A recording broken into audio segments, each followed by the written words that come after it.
Monsieur, bonjour, bienvenue dans la chaîne QP2M Consulting. Alors aujourd'hui, nous allons continuer la troisième partie de la formation relative à la prévision de la demande. Donc nous avons déjà vu dans la première partie quelques définitions et quelles sont les approches de la fonction prévision de la demande, quels sont ses objectifs, quels sont les méthodes ou bien les outils à utiliser pour prévoir notre demande.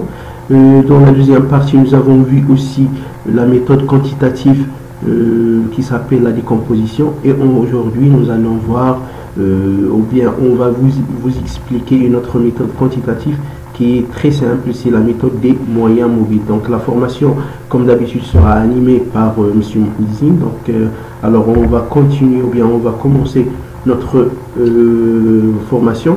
Donc pour la méthode des moyens mobiles, donc c'est une méthode qu'on peut l'utiliser pour deux choses. Bien sûr, il nous permet d'établir une prévision de la demande à partir des historiques, etc.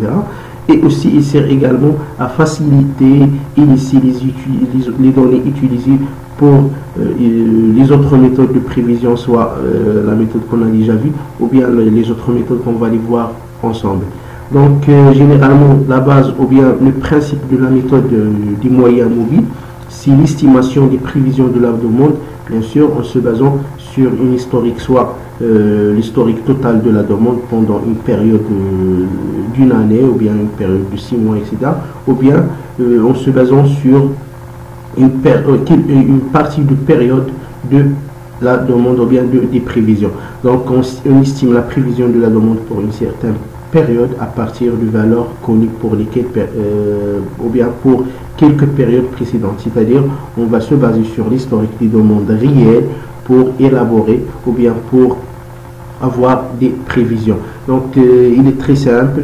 Donc supposons qu'on a une période d'un an, c'est-à-dire 12 mois, donc on se basant toujours sur la demande mensuelle, et on veut par exemple estimer la demande ou bien prévoir la demande de la période X ou bien N.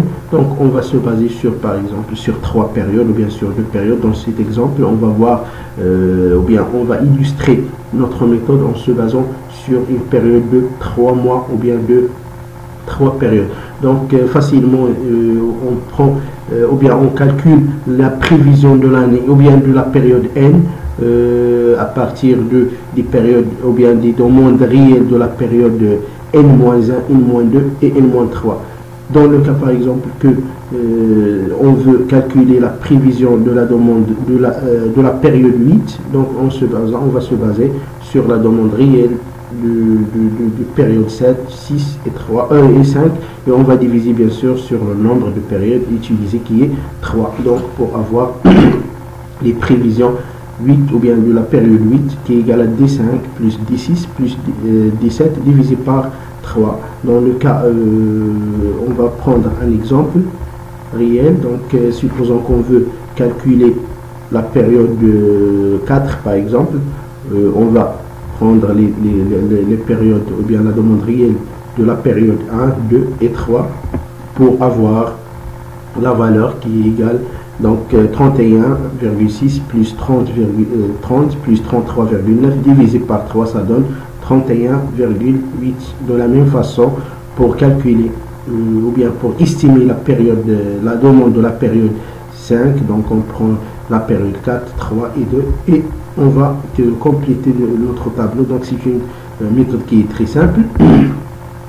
Donc voilà un petit exercice pour le calcul ou bien pour l'estimation de la période ou bien de la demande de la période 4. Donc c'est la somme, donc c'est 24 ou bien 19 plus 24 plus 22 divisé par 3 pour avoir l'estimation de la période 4. Et de la même façon on continue pour les autres périodes 5 et 6. Donc il s'appelle la méthode du moyen mobile simple. Donc il y a aussi une autre méthode des moyens mobiles qu'on l'appelle la moyenne mobile pondérée, c'est-à-dire au lieu de prendre le poids de 1 dans l'exemple précédent, on va prendre des poids différents, bien sûr avec le principe de prendre un poids maximal ou bien le poids élevé pour la période le plus proche de la période de l'estimation. Par exemple, on veut estimer la période toujours P8 ou bien la période 8. donc en se basant sur la demande de D5, D6 et D7, mais on sait bien que la demande ou bien la période P8 il est très proche de la période D7, donc on va donner le poids maximal pour la période D7. Généralement pour les poids qu'on a pris ici, donc 2, 3 et 4, ce sont juste des exemples, on peut prendre des autres poids. L'essentiel c'est d'avoir le poids maximal pour la période le plus proche, pour la période le plus proche de la période de l'estimation. Généralement aussi il faut prendre en considération que on doit avoir donc le poids de la période fois la demande de cette période, plus la même chose le poids de la période qui suivent fois la demande aussi concernée, et la même façon divisé par l'ensemble ou bien la somme des poids.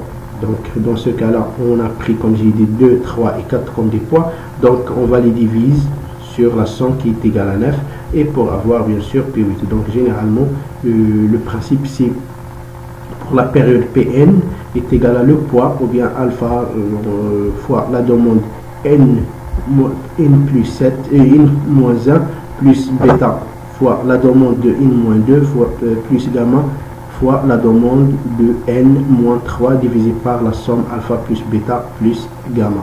Donc il faut prendre en considération que la somme des poids doit être divisée par, ou bien doit avoir la valeur ici, donc doit être, c'est la somme des poids. Donc c'est un principe aussi très simple pour prévoir la demande de la période qui suit ou bien de la période PN. On peut ajouter aussi ce qu'on appelle des prévisions naïves. Donc tout simplement c'est on prend l'estimation de la période Pn est égale à Dn-1, donc c'est la valeur ou bien il est égal à la valeur exacte de la période précédente ou bien de la période réelle précédente. Donc il s'appelle les prévisions naïves aussi. Nous avons donc les moyens simples. Donc c'est une technique qui consiste à effectuer les moyens des activités des périodes passées D pour prévoir l'activité de la période future P.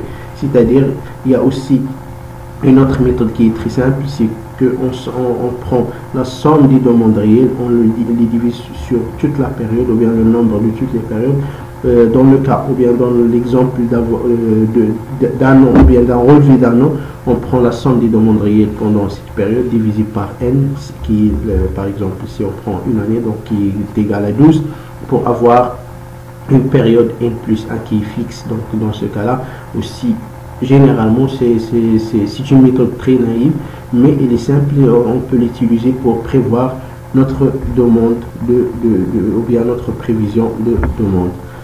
Alors donc c'était une petite formation juste pour discuter ou bien pour vous expliquer une autre méthode qui est les moyens ou bien la méthode des moyennes mobiles, donc pour prévoir la demande. On va voir dans la dernière partie, la partie 4, des autres méthodes aussi qu'on peut les utiliser et qui sont des méthodes mathématiques qu'on peut les utiliser pour prévoir notre demande ou bien des demandes soit quelconque de production, de fabrication ou d'approvisionnement, etc. Donc vers la fin je vous invite autrefois à s'abonner dans notre chaîne et si vous avez des questions vous pouvez les mettre dans les commentaires et merci à tous.